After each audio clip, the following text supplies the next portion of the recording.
Imagine waking up to news that a storm with winds speeds over 400 miles per hour is forming in the Atlantic Ocean. Not a regular hurricane, but something much worse. A hypercane.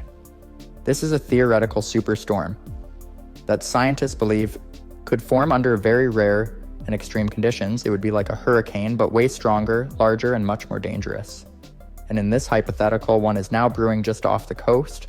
For a hypercane to form, ocean temperatures would have to rise to around 113 degrees Fahrenheit, which is way hotter than anything we've seen in the Atlantic. To compare, most hurricanes begin when ocean water is around 80 degrees. That means something drastic would have to happen, like an underwater volcanic eruption, or some kind of massive heat spike in the ocean. Once water reaches that level of heat, the atmosphere above it would become super unstable. The result could be a vertical column of rising air so powerful that it breaks into the upper layers of the atmosphere.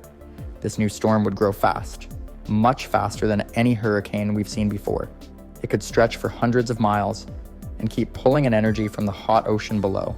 Regular hurricanes lose power when they hit land, but a hypercane could stay strong much longer and cover more ground.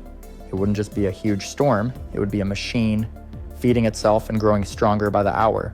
Now imagine this hypercane spinning over the Atlantic. The pressure in its center would be so low that the winds around it would be pulled in at over 400 miles per hour, faster than the strongest tornadoes. These kinds of winds could rip roofs off buildings, snap steel towers, and turn debris into deadly projectiles. And this isn't just limited to coastal areas. A storm this powerful could keep pushing inland for hundreds of miles, flattening cities, towns, and infrastructure in its path. What makes this scarier is the storm surge. A hypercane could push walls of water inland, possibly reaching over 100 feet high. That's more than a 10-story building. Entire coastal cities could be underwater in hours. It wouldn't just be about evacuating. It would be about escaping before roads, bridges, and airports are swallowed up. The rainfall could also be record-breaking.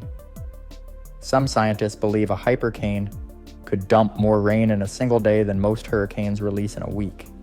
This kind of storm would not just damage homes and roads, it would completely overwhelm emergency response systems. Power grids would fail, cell towers would collapse, and with so much flooding and wind damage, it might be weeks before help could reach some areas. And all of this is just what could happen in the first few days of a hypercane forming and making landfall along the Atlantic coast. Once the hypercane makes landfall and starts tearing through the east coast, the aftermath would look like something out of a science fiction movie. Cities near the coast would be hit first, and most of them wouldn't stand a chance against winds that strong. Skyscrapers could bend or break, glass would be flying everywhere, and even reinforced concrete structures might not hold up. But what makes this situation even more dangerous is what happens next after the wind and storm surge. It's the total shutdown of daily life. Millions of people could be without power almost instantly. Power plants near the coastline would flood or shut down as a precaution, but even backup generators might fail. With no electricity, communication breaks down. Cell phones stop working. Internet service disappears, and even emergency radio systems could be knocked offline. It would be very hard to get information out, or in. Gas stations would be closed, grocery stores would be empty, and clean drinking water could be nearly impossible to find. A storm this powerful would rip apart water treatment plants, flood sewage systems, and contaminate freshwater supplies across entire regions. Hospitals would be pushed beyond their limits, especially in smaller towns.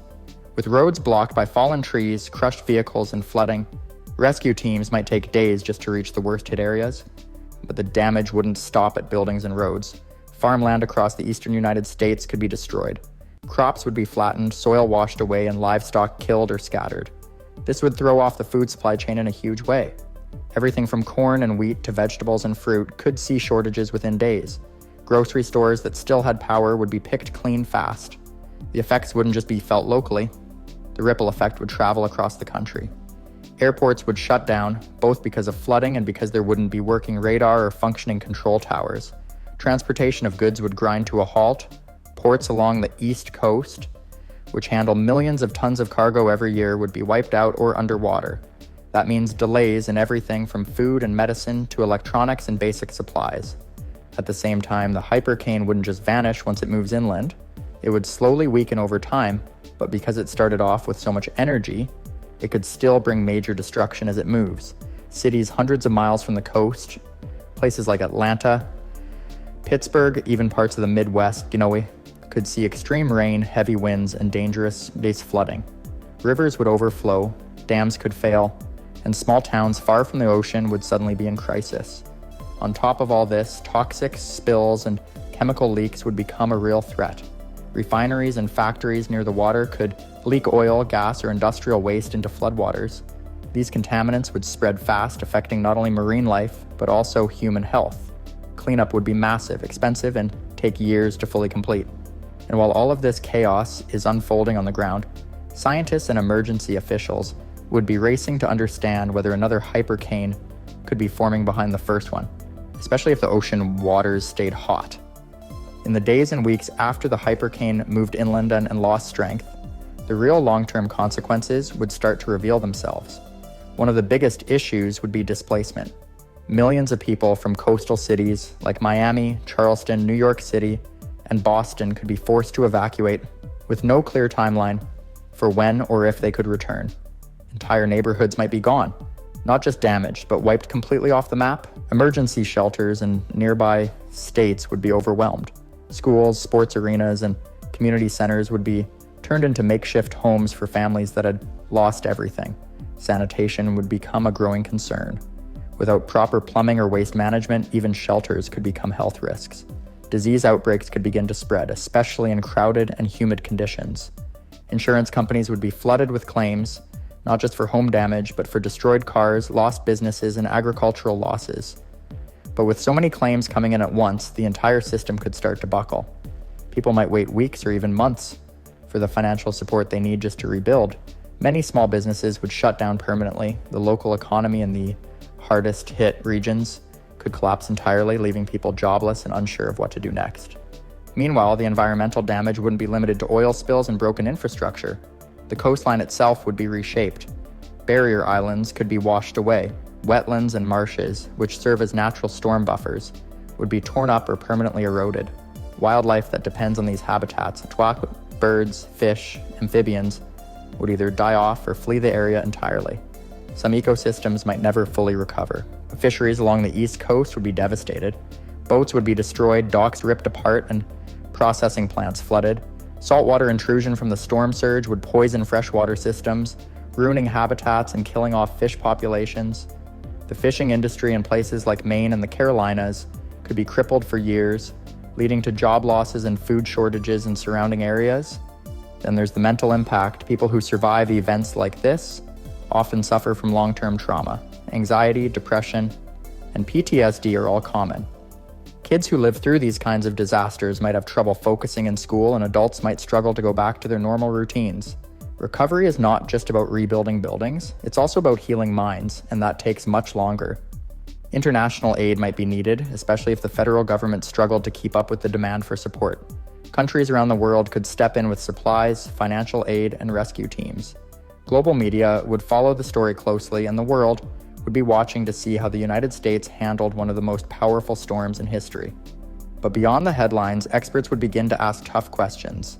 Could this happen again? Were early warning systems fast enough? Did climate change play a role in making the storm more intense? Researchers would dig into ocean temperature records, wind patterns, and pressure systems to try to understand exactly how the hypercane had formed and whether more might be on the way. After the damage, the flooding, and the humanitarian crisis, attention would slowly shift toward the future. Scientists, engineers, and world leaders would gather to figure out what this hypercane really meant. One of the biggest takeaways would be the need to seriously rethink coastal development. Cities that were once seen as booming coastal hubs might suddenly be considered too risky to rebuild. Discussions would begin about turning certain zones into permanent evacuation areas, or rebuilding them as green buffer zones instead of residential neighborhoods. Governments might start enforcing stricter building codes, requiring structures in storm-prone areas to withstand stronger winds and higher floods. Infrastructure planning would change too. Power lines could be moved underground. Seawalls might be built taller and wider, and emergency communication networks would be upgraded.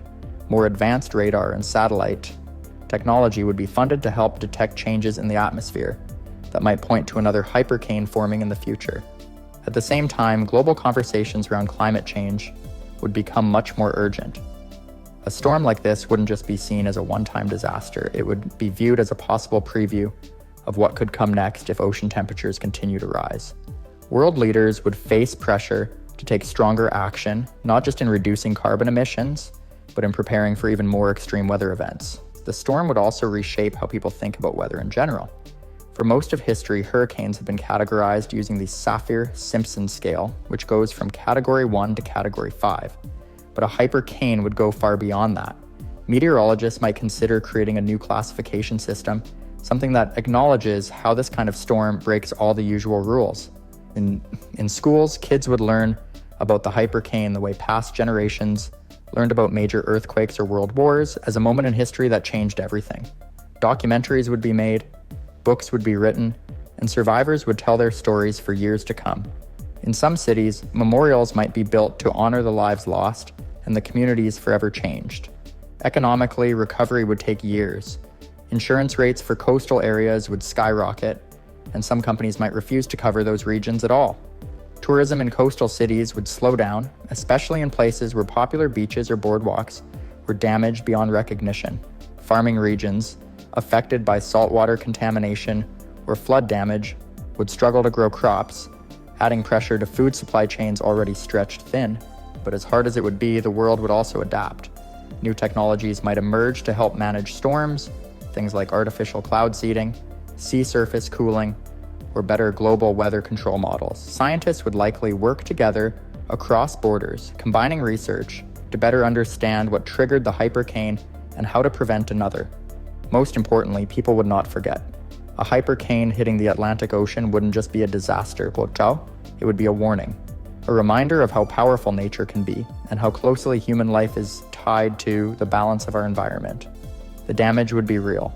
The loss would be massive, but the lessons learned might just help protect future generations from facing something even worse. Yeah. Thanks for sticking with me through this intense hypothetical. Let me know what you think would happen if a hypercane ever formed in real life. And don't forget to check out our other video on rare weather events that science says could still happen. Imagine waking up tomorrow and finding out that the world is now 10 degrees Celsius hotter than it was yesterday, and that this new temperature isn't going away. That's not just a bad heat wave or a freak summer. This would be a total transformation of Earth's climate permanently, and it wouldn't take long for everything around us to start changing in ways most of us can't even imagine. A jump of 10 degrees globally might not sound huge at first, but this kind of rise would make many places on Earth completely unlivable almost immediately. The hottest parts of the world, like the Middle East, parts of Africa, and South Asia, would become so hot that just going outside for more than a few minutes could be deadly.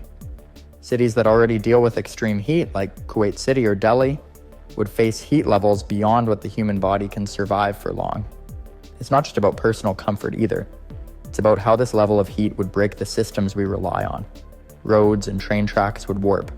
Power grids would struggle to keep up with the demand for air conditioning. In many places, blackouts would become common as everyone tried to escape the heat, putting more pressure on aging infrastructure. Planes might not be able to take off in the hottest areas because high temperatures make the air thinner and reduce lift. Now think about the Arctic and Antarctic. These frozen regions would melt at an unprecedented speed. Greenland's entire ice sheet, which holds enough ice to raise global sea levels by over 6 meters, would melt into the oceans. The same goes for parts of Antarctica, and when that happens, coastlines across the world would start disappearing. Cities like Miami, Jakarta, and Venice could be underwater or turned into swamps full of salt water. But sea level rise is just part of it. The ocean itself would change. Coral reefs would die almost everywhere. They've already been suffering under smaller temperature rises, but with 10 degrees added, the oceans would be way too warm for coral to survive. These reefs are home to a massive portion of marine life, so losing them would send shock waves through the food chain, from tiny fish all the way to sharks and whales, and we'd lose more than just sea life. On land, massive forests like the Amazon rainforest would start to dry out and catch fire. The Amazon helps cool the earth and produces a lot of the oxygen we breathe, but with temperatures staying this high forever, it would shift from being a tropical rainforest to a dry savanna, or even a desert in some places. That kind of transformation would release billions of tons of carbon back into the air, making the climate problem even worse. These aren't slow, distant effects either. Some of these changes would begin within the first few years, others would unfold over decades, but once they start, they'd be very hard, maybe even impossible to stop. In the next part, we'll look at how these rising temperatures would lead to non-stop disasters like mega droughts, unstoppable wildfires, and more destructive hurricanes. Events that would become part of everyday life. With a permanent global rise of 10 degrees Celsius, the weather would no longer feel random or seasonal. It would feel like chaos. Dangerous storms, once rare, would start happening all the time. Heat doesn't just make days uncomfortable, it powers the atmosphere, turning normal weather into something violent and destructive. Hurricanes, for example, feed off warm ocean water. With oceans much hotter than ever before, hurricanes would become bigger, stronger, and more frequent. We're not just talking about Category 4 or 5 storms.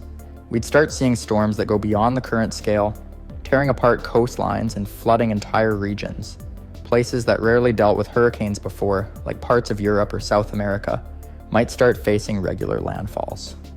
At the same time, long-lasting droughts would begin to spread across continents. Regions that already depend on seasonal rain, like Central Africa, Southern Asia, and the American Southwest, would begin drying out completely. Rivers like the Nile, the Indus, and the Colorado could shrink so much that they'd no longer reach the sea. That would be devastating for the hundreds of millions of people who rely on those rivers for farming, drinking water, and basic survival. Without rain and with intense heat baking the land, wildfires would explode in size and frequency. Forests wouldn't just burn once a year, they could burn several times in a decade. Even rainforests, which normally stay damp, would become dry enough to catch fire. These fires wouldn't just destroy trees, they'd wipe out entire ecosystems, fill the air with smoke, and send harmful gases into the sky, which would make the air even hotter and more dangerous to breathe. With extreme droughts and constant fires, food production would begin to crash. Crops like wheat, rice, and corn don't grow well in extreme heat, and farms would struggle to get enough water. Farming regions like the American Midwest, India's plains, and China's rice belt would face serious losses. Even countries that currently export food would find it hard to feed their own people. This would lead to food shortages, price spikes, and fights over limited resources. But it's not just food that would be in trouble. Water itself would become harder and harder to find. Lakes and reservoirs would dry up. Glaciers that normally feed rivers, like those in the Himalayas and the Andes, would melt away and stop providing water during dry seasons. Desalination, the process of turning seawater into fresh water, is an option, but it uses a lot of energy, and many of the regions that need it most wouldn't have the infrastructure or money to scale it up fast enough. The heat would also cause strange, unpredictable changes in rainfall patterns. Some places would go years without proper rain, while others would get hit with sudden massive downpours that cause flash floods. Cities with poor drainage systems like Lagos or Manila could see streets turn into rivers overnight. These extreme shifts from dry to wet and back again would wreck buildings, ruin crops, and make planning for the future nearly impossible. This constant cycle of destruction, storms, fires, droughts, and floods, would put enormous pressure on countries to respond. Emergency services would be overwhelmed, insurance companies might stop covering disasters altogether, and people living in areas hit over and over would start moving, setting off the largest climate migrations in human history. In the next part, we'll look at what happens when huge parts of the Earth become uninhabitable and how that could change the global map forever. If the planet warmed by 10 degrees Celsius and stayed that way, it wouldn't just make life uncomfortable, it would make entire regions completely unlivable. The hottest parts of the world, like the Middle East, Northern Africa, and parts of South Asia, would experience daily temperatures well above 50 degrees Celsius. That kind of heat is not just dangerous, it's deadly, especially in places without widespread access to air conditioning or reliable infrastructure. At those temperatures, the human body struggles to cool itself. In humid areas where sweat can't evaporate quickly, even healthy people sitting in the shade could suffer heat stroke within hours. Hospitals would fill up with cases of dehydration and heat-related illnesses, but many health systems wouldn't be able to keep up. Power outages, already common during heat waves, would become even more dangerous, as people lost access to cooling systems when they needed them most. And it wouldn't stop at just making people sick. Entire cities would become too hot for humans to live in. Places like Phoenix, Baghdad, and New Delhi might need to be abandoned during the hottest months. Airports would struggle to function, roads would soften and crack, and buildings would warp from the constant heat. In many places, basic infrastructure like electricity, water systems, and transportation would fail under the strain. Millions, possibly billions of people would be forced to move. This would lead to one of the largest and fastest migrations in human history. People would flee to cooler regions like Northern Europe, Canada, and parts of Russia, but those places wouldn't be prepared for a sudden population surge. Housing, healthcare, and job markets would be pushed beyond their limits, leading to overcrowded cities, rising tensions, and possible conflict over resources. Meanwhile, countries that couldn't absorb the migrants would start closing their borders, leading to political instability. Nations might fight over fresh water supplies, farmland, and access to cooler zones. Internal displacement would also become a huge issue, with people moving from one part of a country to another, causing local economies to collapse and governments to struggle with maintaining order. At the same time, the natural world would continue to suffer. Ecosystems that once helped cool the planet would begin to collapse. Forests in the Amazon and Congo regions would dry out and turn into savannas. Wetlands would disappear. Even polar regions, once frozen year-round, would become warmer and more unstable, releasing even more greenhouse gases from melting permafrost. The combined impact on biodiversity would be devastating. Animals and plants that cannot migrate or adapt quickly enough would vanish. Pollinators, like bees, would decline, affecting food production even further. Coral reefs, already struggling with ocean warming and acidification, would vanish completely, wiping out entire marine ecosystems. It's important to realize that these changes wouldn't be spaced out over centuries. They could happen within just a few decades. In the next part, we'll explore how governments, science, and technology might try to respond to such a massive crisis, and whether there's any way to turn things around in a world that has already passed the point of no return. In a world that's permanently 10 degrees Celsius hotter, the question becomes, what, if anything, can humanity do to survive? At this point, it's no longer about stopping climate change. It's about adapting fast enough to stay alive. That means completely transforming how we live, build, grow food, and even govern. One of the biggest challenges would be keeping people fed. Traditional farming methods would collapse in many regions. Crops like wheat, corn, and rice wouldn't survive the heat, especially in places that already struggle with drought. Farmers would have to shift to heat-tolerant varieties or even move agriculture indoors using vertical farms and hydroponics. This kind of farming needs energy, water, and high-tech systems, which not every country would be able to afford or manage. Water would be just as critical. With rivers drying up and glaciers gone, new sources of fresh water would be needed. Desalination plants could become more common, especially in coastal areas, but they require huge amounts of energy. Recycling wastewater might also become standard in many cities, and rainwater collection could be essential in areas where rainfall still happens. Energy use would skyrocket, as people rely on cooling systems to survive, but at the same time, fossil fuel use would need to be phased out completely. That means a massive global shift to solar, wind, geothermal, and nuclear energy, all while trying to build power grids that can handle unpredictable demand and extreme conditions.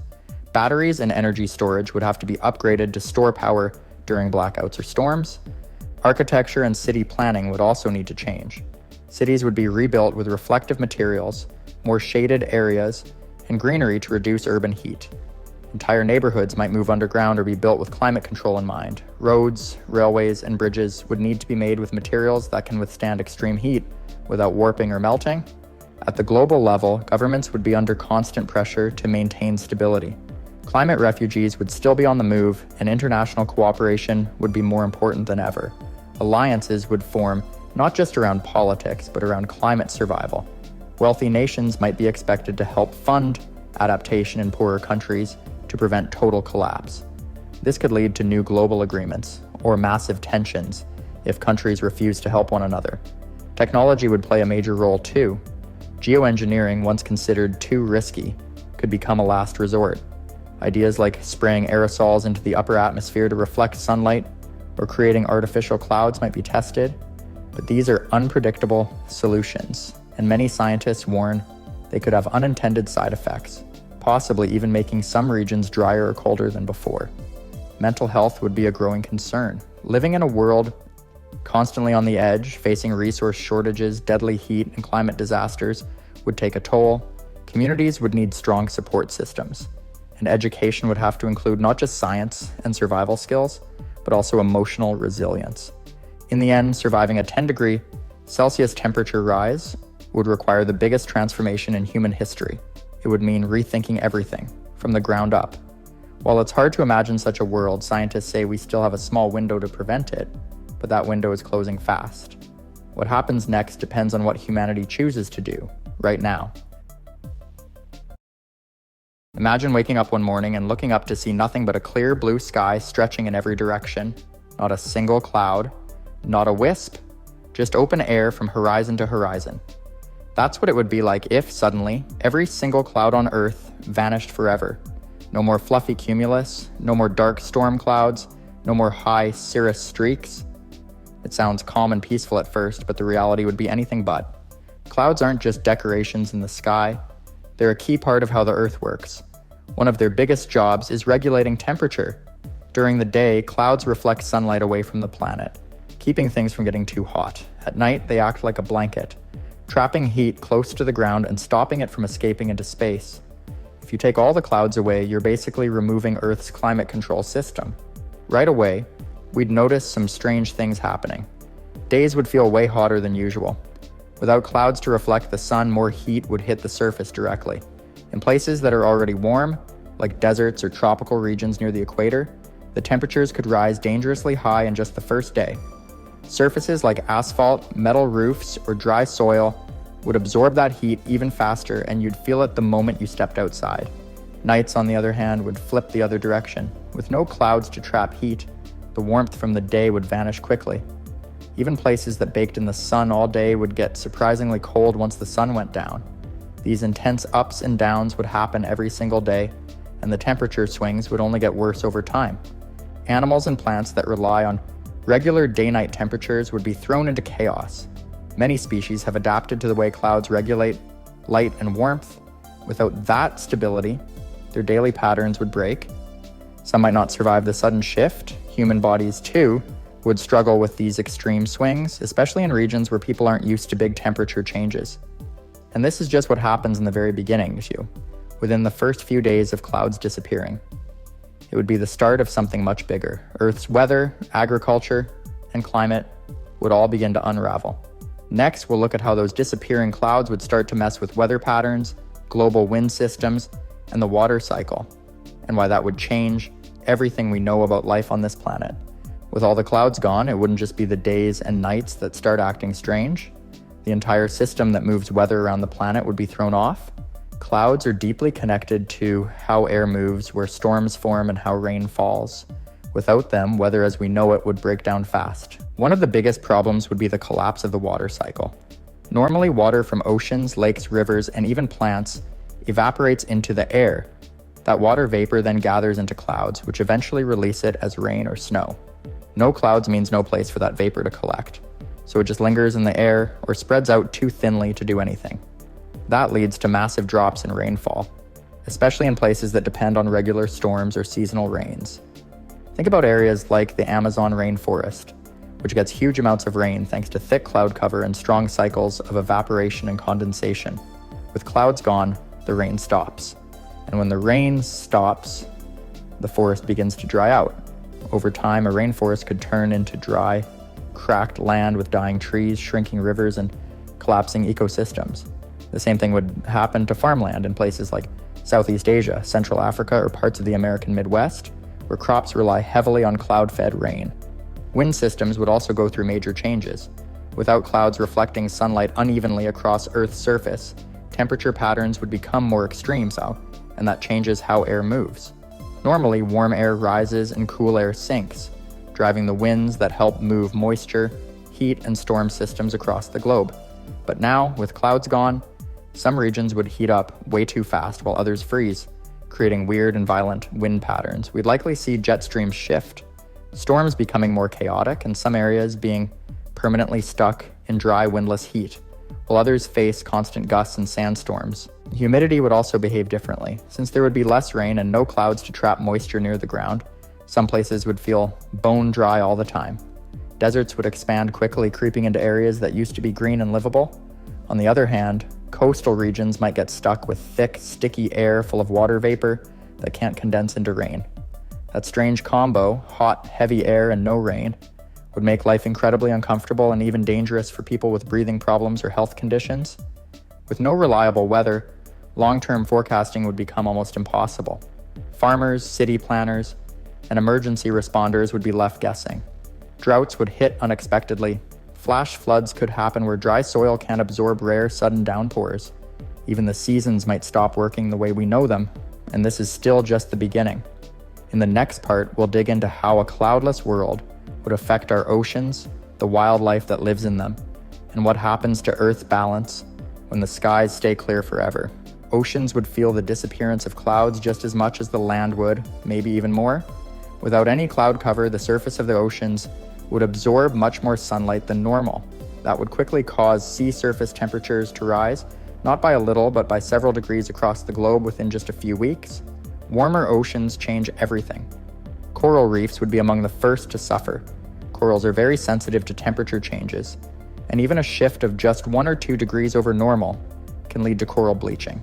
Without clouds to shade the water or help control the heating, entire reef systems like the Great Barrier Reef could start dying off in just a matter of months. That would destroy the homes of thousands of marine species and disrupt fishing industries that millions of people rely on. The warmer ocean water would also expand, which adds to sea level rise.